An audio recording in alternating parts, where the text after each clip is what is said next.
Hey boys and girls, and welcome to writing. Yesterday we used the 5 W's to help add details to our writing. Today we will continue to practice using the 5 W's to help add details to a story, but instead we will use a picture to help us create it. This is important because every story needs to tell the readers the who, what, when, where, and why to make their writing more interesting. Yesterday, I wrote the story about my friend Willie. He's my best friend. He is holding a baby caterpillar at Zoo Atlanta in April for his cousin's birthday. And why is he doing it? Because the caterpillar was laying in the middle of on the ground, and he wanted to pick it up so that it didn't get stepped on. So that was my who, what, when, where, why. And what we're going to do today is we're going to look at a picture. So let's look at the picture. All right.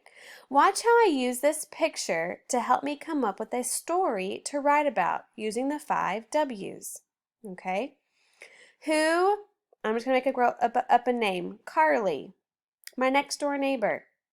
What happened? Won a race. I can tell. Won a race, and she was so happy. That's the feeling. That's that action and feeling.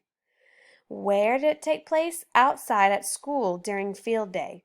So I didn't just say it happened outside. I was more specific. At school during field day. When did this happen? It happened in May, near the end of the school year. And why did it happen? Carly was in last place when the race began, but about halfway through the race, she passed everyone in her class and won.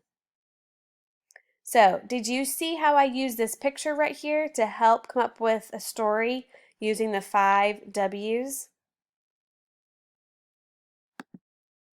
What you're going to do is the same thing, okay? We're going to do this one together. So get out your writing notebook, get out a pencil, and meet me back on Zoom so that we can continue practicing writing a story using the 5 W's.